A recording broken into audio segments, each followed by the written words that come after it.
મણિનગર વિદ્યાર્થી હત્યા મામલે મામલતદારને આપ્યું આવેદનપત્ર। અમદાવાદ દહેગામ વિસ્તારમાં વાલીઓમાં રોષ।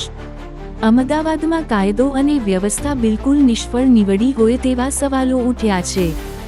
ગુજરાત રાજ્યના અમદાવાદના મણિનગર વિસ્તારમાં આવેલ શાળાના આચાર્ય સામે વાલીઓને ઠેર-ઠેર સવાલો ઉઠાવ્યા છે કે અમદાવાદમાં કાયદો અને વ્યવસ્થાના ધજિયા ઉડી રહ્યા છે।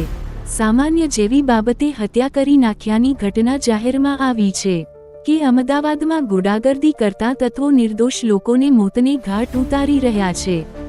મણિનગર વિસ્તારમાં આવેલ 7 ડે સ્કૂલમાં સિંધી સમાજના નયન ગિરીશકુમારની કરાપીણ હત્યા કરવામાં આવેલ હતી। ગુજરાતીમાં દિન પ્રતિદિન સામાજિક તત્વો અને દબંગો બેફામ બન્યા છે। અમદાવાદ મણિનગર વિસ્તારમાં સરસ્વતીના ધામમાં એક યુવાને બીજા યુવાનને સરેઆમ છરીના ઘા ઝીકી દેતા યુવાનની કરપીણ હત્યા કરાઈ।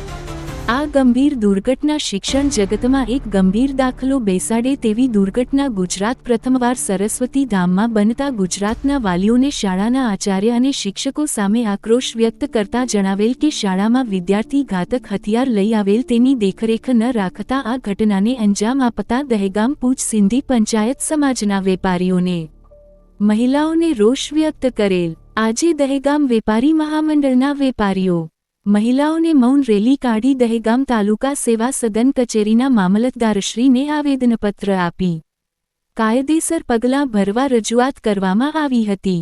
Bureau report Jitendra Pandya. રોજ દહેગામ સિંધી પંચ અને દહેગામ વેપારી મહામંડળ દ્વારા અહીંયા નીલકંઠ આર્કેડથી લઈ અને મામલતદાર કચેરી સુધી મૌન રેલીનું આયોજન કરવામાં આવ્યું છે, જેમાં ખૂબ ગામજનો અને વેપારીઓ મોટી સંખ્યામાં જોડાયા છે। આ દીકરાને ન્યાય મળે એના માટે થઈ અને દહેગામ મામલતદાર કચેરીએ આવેદનપત્ર આપ્યું છે અને મામલતદારશ્રીએ ખાતરી આપી છે કે આના માટે થઈ અમે તાત્કાલિક આજે આવેદનપત્ર પહોંચાડીશું અને એના ઉપર સખત કાર્યવાહી થાય એવો અમારી લાગણીને એ માન આપશે એવી ખાતરી આપી।